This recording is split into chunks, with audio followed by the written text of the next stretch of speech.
Actually see where they've come from, where this story that is well known, so Hansel and Gretel, they've changed it, like Andrew Lloyd Webber did for Cinderella. He's changed it from good Cinderella to the bad Cinderella, and this is what Gretel has done. So Hansel and Gretel, they've changed it, and I can see where the characters are coming alive, and you can see what they would look like in a full scale production on this.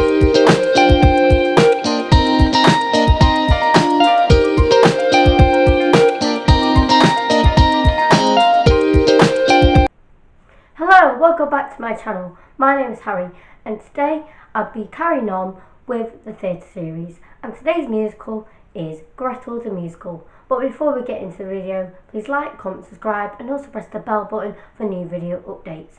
I'll be putting a link in the description for my Instagram account and all the relevant information that you may need from this video. If you don't know, I make musical theatre content posted every Sunday. It might look a little bit different today, as I've not got my musical theatre pillows with me, but that is because you won't see me as much on this video, as because when I started this musical theatre series, it said to the four musicals, so Static, Plan B and Gretel, that they could type out their answers for the questions I gave them or record them and send them to me. And this is what Gretel did for me today. They recorded their answers and sent them. So yeah, let's just get on with the video.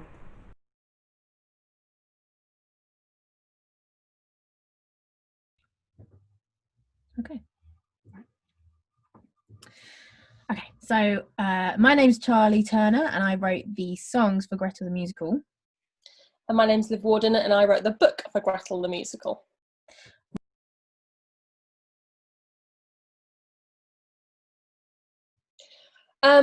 Well, it's a where to start. So basically, it's set in 1940s wartime Britain, and there are two kind of zones to the plot. There is the human world, where we follow one family of a mother and a daughter and a grandmother, and there is the fairy tale world, where all these different characters coexist in this like meta world, and they both interact, especially at bedtime is when they come together.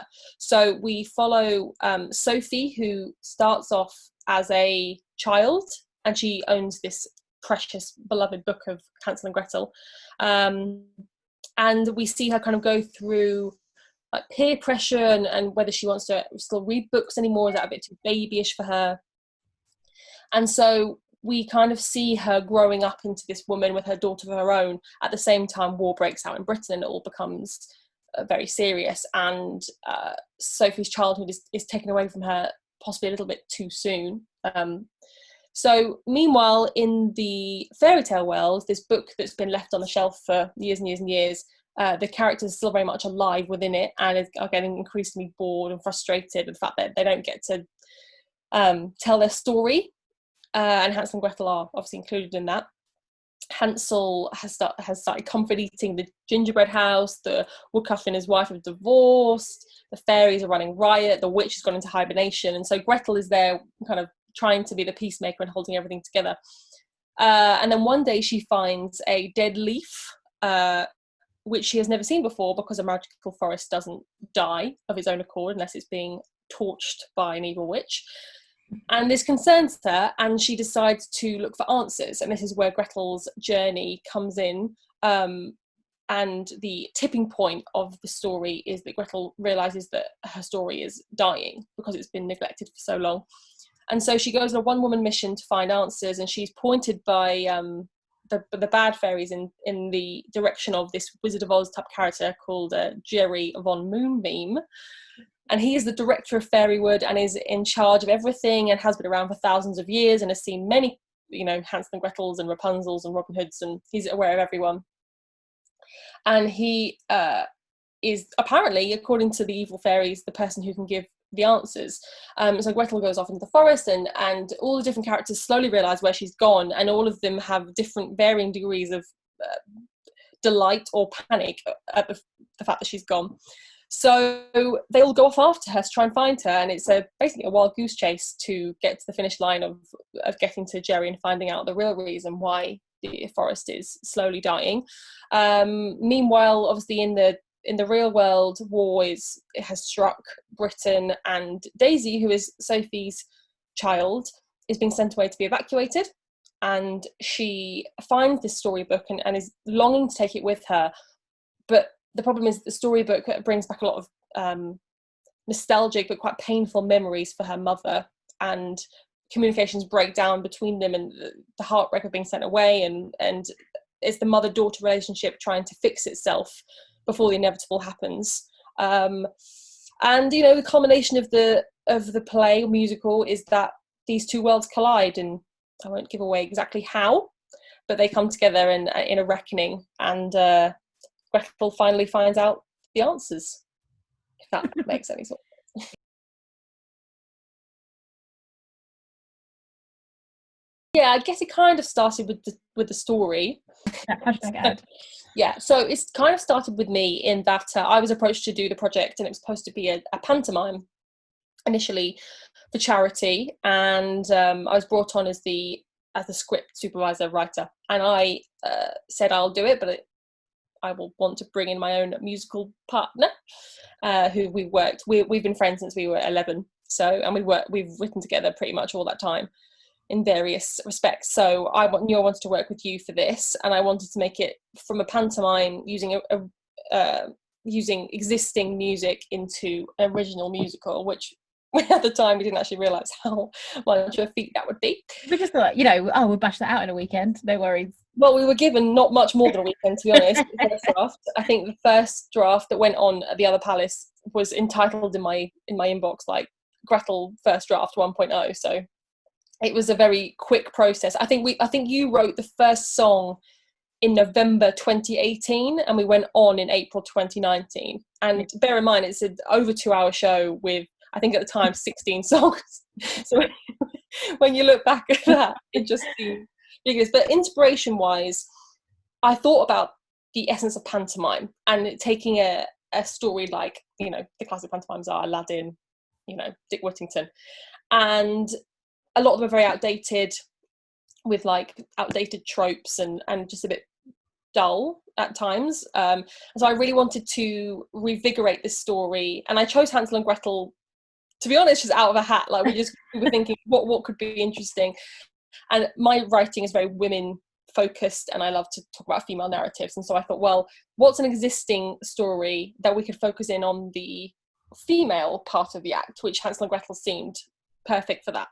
So I already knew I wanted to have, as I said before, like a meta fourth wall breakdown, almost like Toy Story, Shrek, where these characters are aware that they are the Wicked Witch. They are aware that they are Rumpelstiltskin, and what does that mean? They're almost like playing a role. So I knew I wanted that, and so I took this to Charlie and said, right, I've got this idea, and I've started with this woodcutter and a wife, and I think that they've over the period of time the book's been closed, they've had a messy divorce, and now the book is open again in the original version. They're being pushed back together, and I was like, right, see what you can do. And that's where Opposite You came out, and I'll let you explain that. Yeah, that was the thing that in the initial the little sort of synopsis that you sent through, that was the point that I thought was the funniest. I was like, hilarious that this horrible acrimonious divorce has now kind of been shelved because they now have to be on stage together again. I just thought it was a really funny dynamic. So yeah, that was how I started writing Opposite You. I mean, in terms of inspiration for this, I don't have a good answer for this, because it's musicals. Like, I grew up on musicals, and so as a really young child, it was the kind of classics of like Singing in the Rain or Calamity Jane and things like that my nan used to sort of stick me in front of on sick days from school. And then as I got older, it was going to a show was like a treat in our house, and it was something that we did at birthdays or Christmases and things like that. We got show tickets, that was our present. So I just love the genre. I love the escapism. I love that people sit in a seat and they go somewhere else completely for 2 hours. And I think that now more than ever we need that, like that escapism is so important. And missing. Yeah, and missing. And Gretel is, you know, it's a weird show. Like there's not massively anything else like it, because you've got this, you know, this juxtaposition between the fairy tale world, which is very larger than life, very more is more, very extra, and Quite quite sobering reality of the other. yeah side. You know, you've got wartime Britain. Humanity, it's one of the hardest things we've gone through as a human race, and so to offset them like that, it's a bit of a weird dynamic.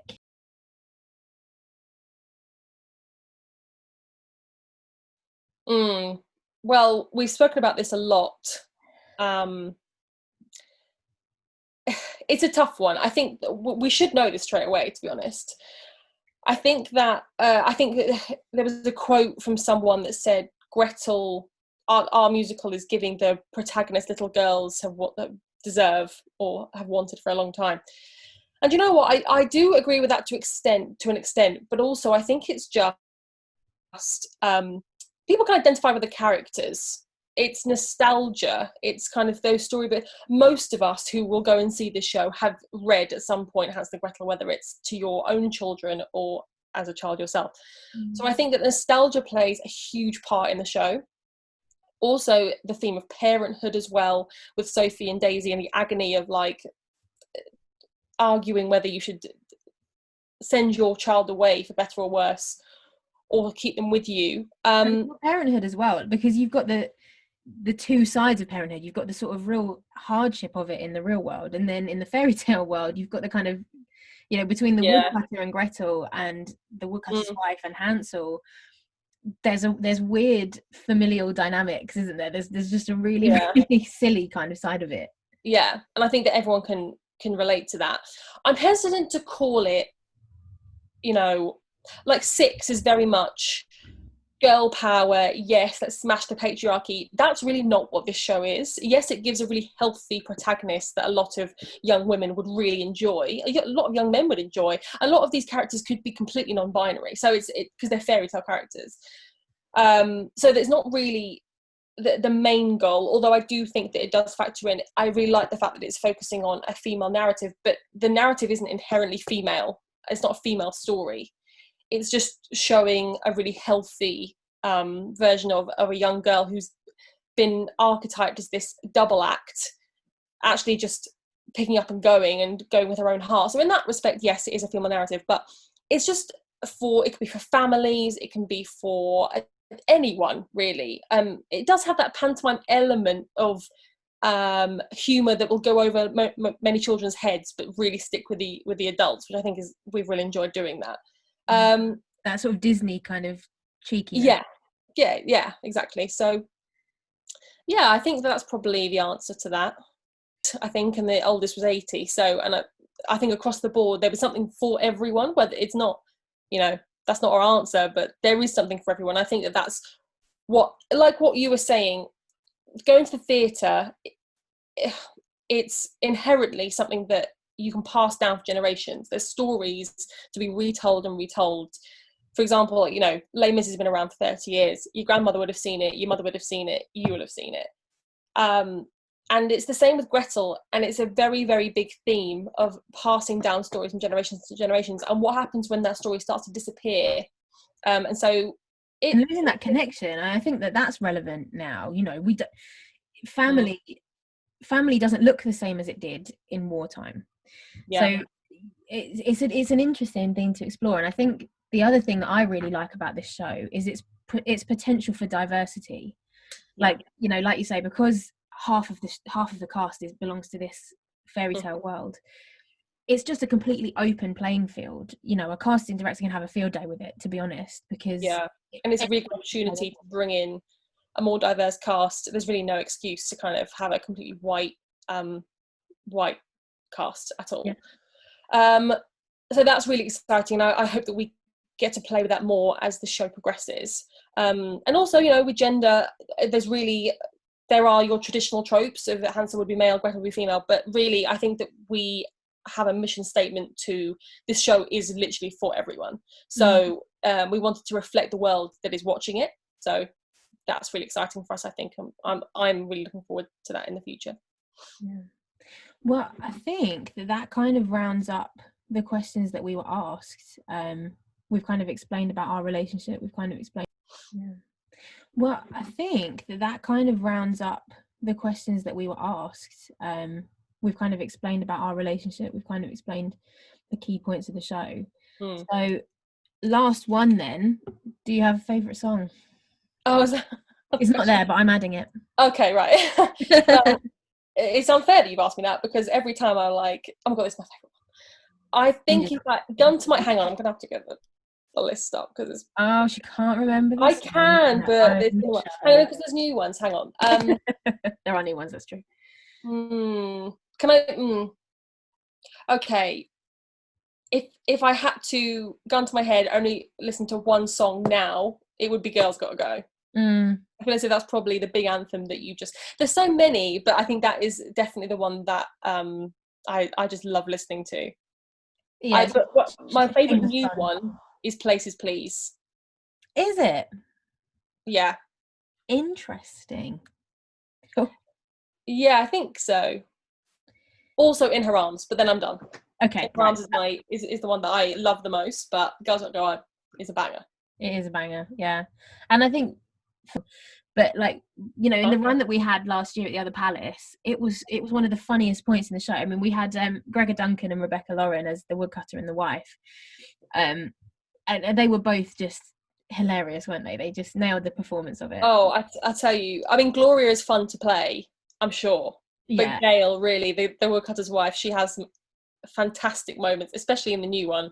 She has so much fun to play with, and also not to beat my own drum or just to go over the beaten track. There is so much fun to be had with these female roles, and not only do you see that 18 to 25 kind of genre, for older actresses there are some really meaty roles.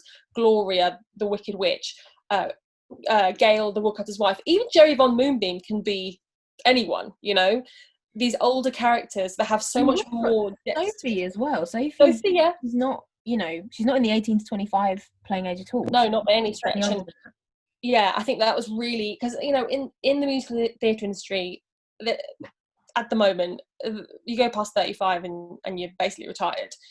And going to see shows like Company and seeing Patti LuPone play that role and have basically the starring moment was just so refreshing. And I was like, that we need more of that, because older actresses just don't really get a look in. So to be able to write a few roles that really would be meaty is really fun. Yeah, we have that fun with it. And I think I've learned so far in my career that if you don't be your own cheerleader, then nobody will. So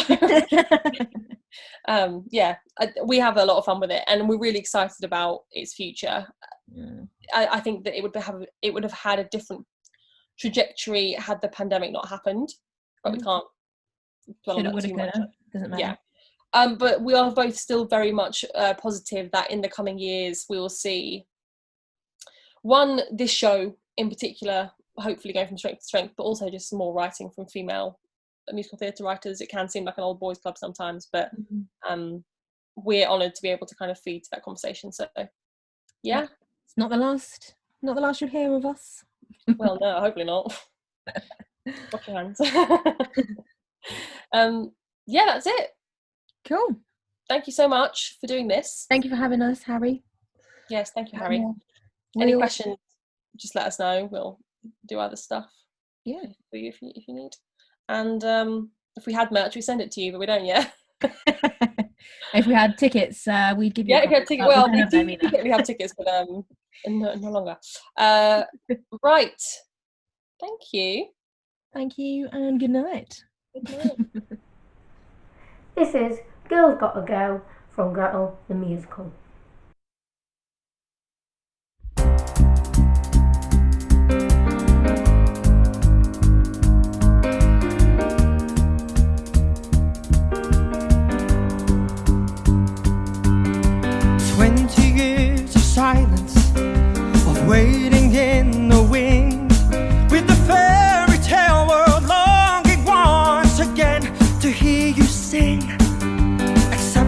one small problem, that little ball and chain. A girl who needs to know her place or feel a little pain. Oh, it's time to show your darker side with creativity, and show the girl what happens when you don't just let things be. It's eat or eat and kill or be killed. Fight to defeat or someone else will. You climb the ladder right to the top. You don't wanna let this little brat stop you, in the interest of keeping up the show. The girl's gotta go.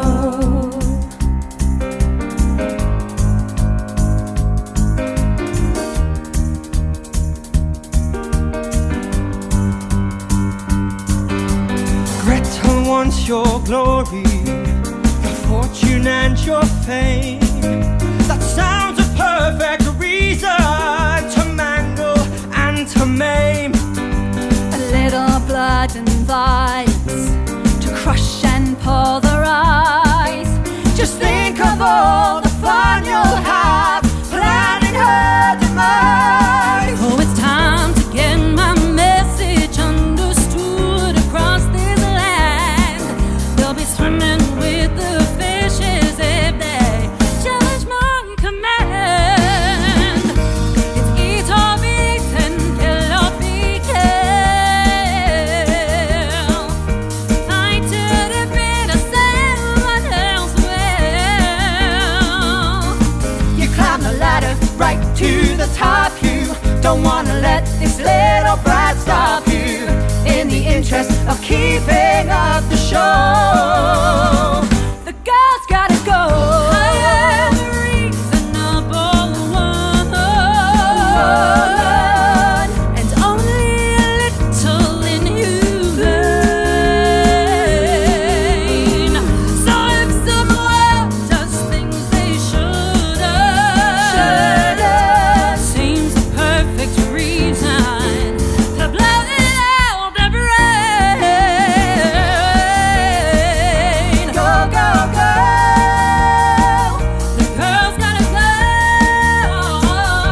Go, go, go. It's eat or eat and kill or be killed. Fight to defeat or someone else will.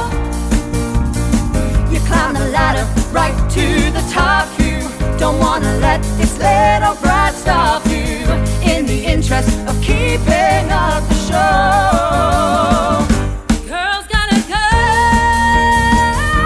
Go, go, go. Girl's gotta go. Go, go, go. The girl's gotta go.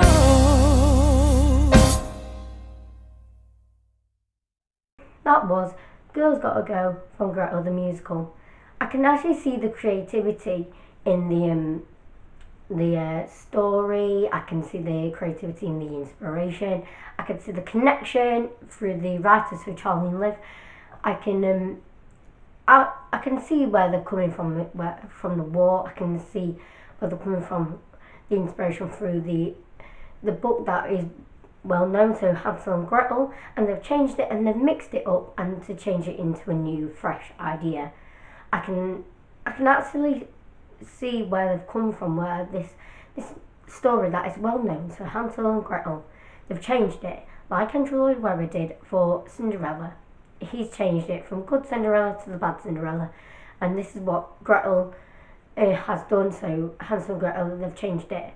And I can see where the characters are coming alive, and you can see what they would look like in a full scale production. Honestly, see where they've come from, where this story that is well known, so Hansel and Gretel, they've changed it like Andrew Lloyd Webber did for Cinderella. He's changed it from good Cinderella to the bad Cinderella, and this is what Gretel has done, so Hansel and Gretel, they've changed it. And I can see where the characters are coming alive, and you can see what they would that they would look like in a full scale production on the stage in the West End or on tour. I can absolutely see where their creativity has come from. From the short amount of time that they've had, so 4 months, maybe even less, to do this musical and to write all the songs, to write all the scripts, it makes you think that how can they do that? Like, I wouldn't be able to do that. Like I said on Static, I wouldn't be able to write a musical myself, and I even wouldn't be able to write a book or anything in 4 months. Like, honestly, people that do this, I absolutely commend you, that you can write a script or you can write songs in at least 4 months and to get them out and to release. I really commend you, Charlie and Liv, like, to make this musical in 4 months, and I absolutely am astounded by the creativity and the imagery through the songs. Like, Girls Gotta Go is a pinnacle moment for the characters. It's an inspirational song, and the target audience is perfect. So a family target audience, maybe even like women, maybe that sort of target. But I can really see where they're coming from. I can absolutely, or maybe in the years to come. If it does, I'm definitely going to be booking a ticket to make a vlog and just to enjoy the songs. And I'm so proud of this, like, proud in a way, like they've made this musical in 4 months, and they've went on stage and they was like, here it is, Gretel the musical, 4 months. Let's see how everybody likes it. And then they, like, obviously, so yeah, thank you, Charlie and Liv, for letting me feature you in this series, and I absolutely hope for the best for this musical and for other adventures in other musicals that you may be writing, if you are writing any. So yeah, so that's it from me today, guys, and I hope you enjoyed the video. Please remember to like, comment, subscribe, and also press the bell button for new video updates. Remember, I post a musical theatre video every Sunday, and I hope to see you again very soon for another video. Bye!